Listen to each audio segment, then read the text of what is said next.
So far in this year's prep for Worlds, I've written off 2 frames, crashed once and given myself a mild concussion. Today, I'm here to pick up factor number 3. It wouldn't be a moderate cyclist event prep without a little bit of drama, right?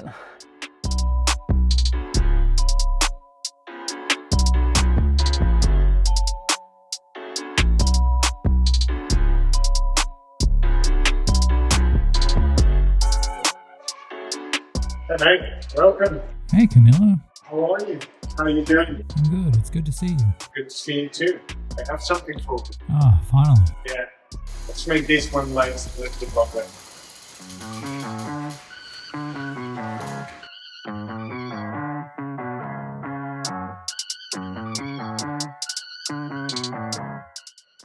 This whole stretch, it really reminded me how important it is to have a relationship with your local bike shop. Camilo and the team at Height Cycling have helped me through a pretty rough patch. And that's just not something that you can get from a shipping confirmation and a how-to video. I found Camilo out of a bit of frustration. I'd been through a few local shops, stuff's out of stock, no idea when you can get work done, no real plan if someone's away. So I started doing more of my own bike work, which is fine until everything goes sideways. This whole stretch just reminded me how valuable it is to have someone who knows what they're doing and actually gets it. That's what I found here at Height Cycling. The first factor frame failed from a drop chain, tore out the bottom bracket. I figured insurance might take a few weeks to sort, and maybe this might be a time to try something different for Worlds.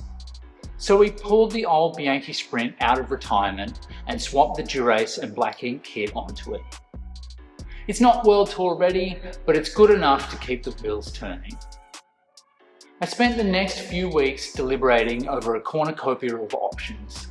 New bikes, partial builds, sideways upgrades.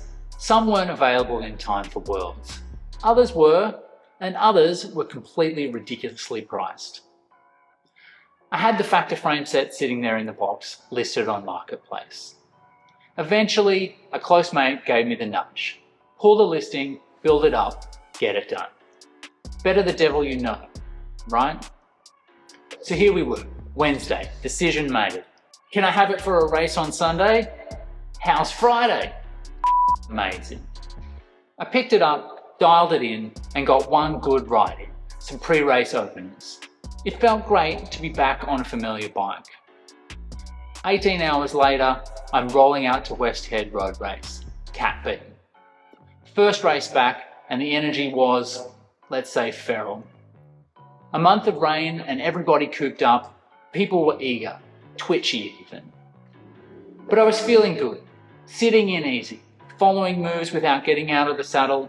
I was actually starting to think, podium's not out of the question.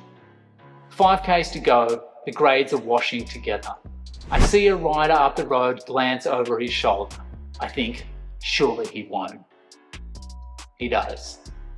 He veers across my front wheel, knocks it sideways, spins me around. Crack! The back of my head hits the tarmac, only mildly buffered by my shoulder. A few of us stop. The medic arrives, full protocol, no red flags. Mechanic gets me straightened out and I roll on.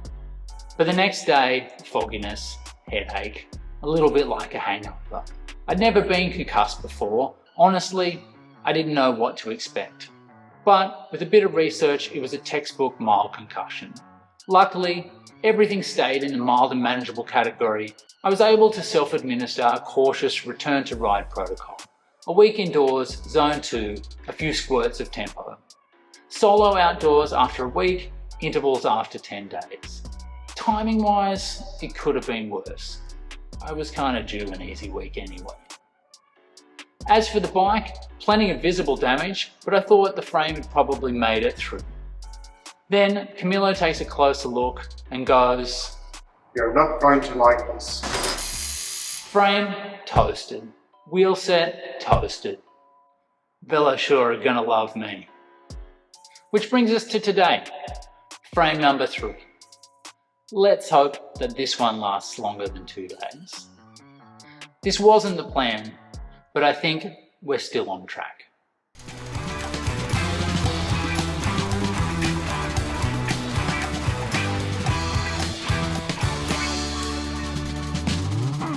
After 3 laps of the insurance crit circuit, I feel like I know everything there is to know about premium bike insurance. If you've got questions, hit me up in the comments below. Just quietly though, if you don't have bike insurance, you might want to look into it. My policy is with VeloSure. This is not a paid spot or anything like that, but they've been great. Well, as great as insurance can be. Each time they've been supportive, accommodating, and really just focused on getting my bike rebuilt and back on the road. I've got both of my bikes covered. It's about $90 a month. It's not exactly spare change, and with as many claims as I've had, I'm expecting a bit of a rise at renewal time. But honestly, when so many of us are riding setups that cost the same as a small car, they're probably worth protecting. It's been a funny little period when it comes to bike fit. It doesn't take long riding something different for your body to let you know that it's different. The sprint's been great for keeping things moving, but it was never going to be my solution for Worlds. Let me take you through the exact specifics that I'll be running on the day. For Worlds, this is my setup. The Factor Ostro VAM V1, size 58 in naked carbon with chrome detailing. It's running a full Dura-Ace 12-speed Di2 group set with a 1030 cassette and a 5236 chainring. Up front, a 400mm bar paired with a 120mm stem, the same fit I've run on all my race bikes. Wheels are Black Ink 60s with Continental GP5000 28mm tubeless tyres, fast, reliable and proven. Power comes from the Wahoo PowerPlay pedals on 172.5mm cranks. And the contact point is a Cell Italia Flight Carbon Boost saddle. A few small details finish it off: black ink cages, a frames and gear computer mount, and a Silka wax chain to keep things running smooth.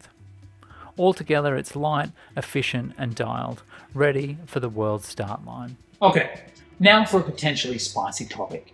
Let's talk about the kit. The technical guide says that riders shall wear the national jersey representing their nationality.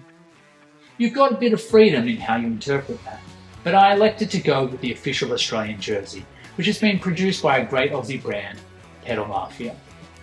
It borrows elements from the actual national team kit, the Oz Cycling insignia, some design cues, but it's not the same jersey. Don't get me wrong, the kit looks great. I'm qualified, I'm racing, and it ticks the required boxes, but cycling has some strong traditions around national colours. That same guide that mandates this kit also strictly forbids rainbow stripes. Unspoken signs of respect like this are important. I'm still not entirely sure how I feel about wearing it. I mean, I'm on it, but have I earned it? Honestly, probably not. But it is what it is. Full respect to those in the true green and gold. Consider this a tribute. On a lighter note, it is my first skin suit. Looking very fancy sporting the skin suit. You guys need to get one. Skin suit's game changer. I think I'm sold. He's been selling me on the pros. I need to get some kind of a moderate skin suit. Yeah. Watch that space. Who knows? Maybe this will be the start of something.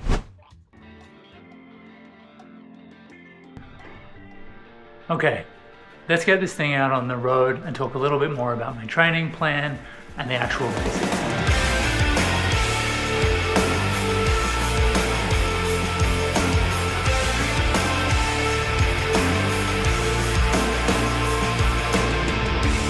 Okay, so I suppose we should probably dive a little bit further into the actual race details.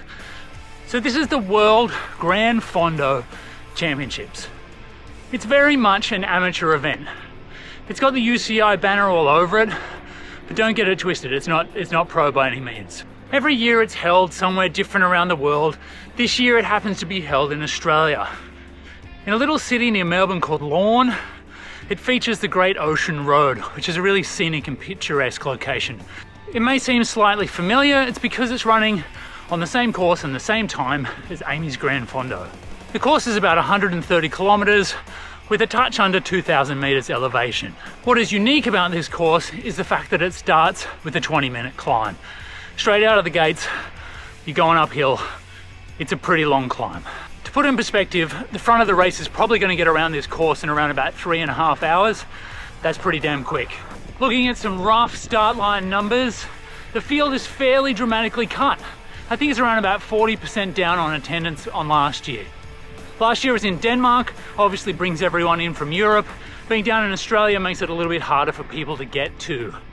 Interesting statistic on top of this, almost 60% of the field is going to be Australian this year.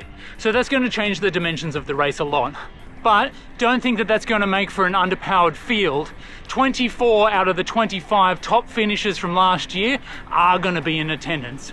So if we mix that up with the local hitters that weren't in the international field last year, it's going to be a pretty spicy race. So with all of this firepower, where does this leave me? Well, I'll be honest, I was never going to this event to win. I'm genuinely there for the experience. But if you spend any time on my channel, you'll know I'm a pretty competitive guy and performance is always front of mind. So running the numbers, I'm going to set myself a goal of top 50. I think it's a bit ambitious, but hey, that's going to give me something to strive for. How do we go about it? Well, my aim is to just do a 20-minute power PB on that first climb. I've been aiming around about 350 watts. If I could hold 350 watts up that first climb, I would be stoked. Because let's be honest, that climb is going to be the primary selection point of the entire race. I just hope to be able to sit in with at least the second bunch, so then I can roll through with a few wheels till we get to the second climb. At which point I feel fairly confident that I'll be able to grind that one out at the pace that the group will be going, and then just try and stay confident on what's going to prove a really fast descent. Maybe try and look out across the beautiful scenery as we roll into the finish, and just try and finish strong.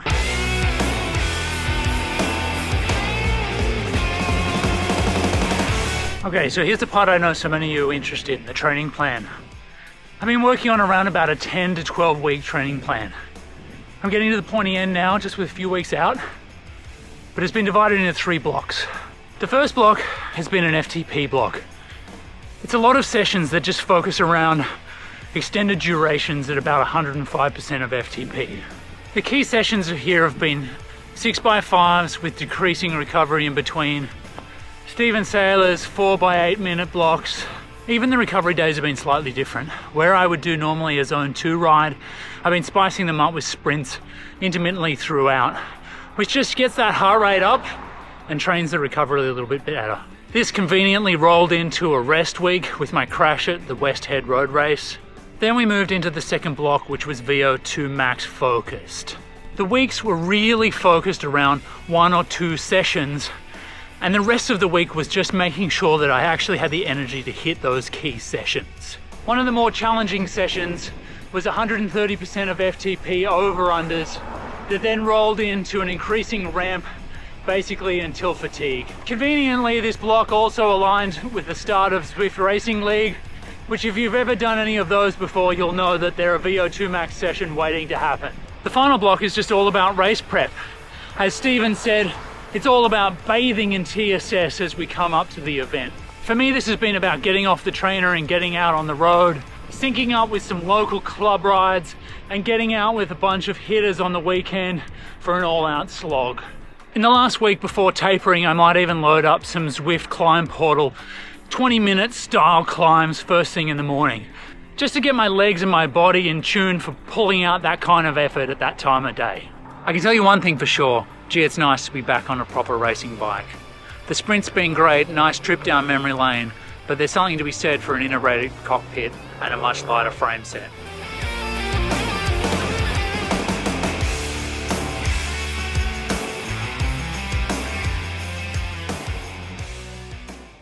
If there's one thing this whole run has taught me, it's resilience. At the end of the day, this is amateur cycling.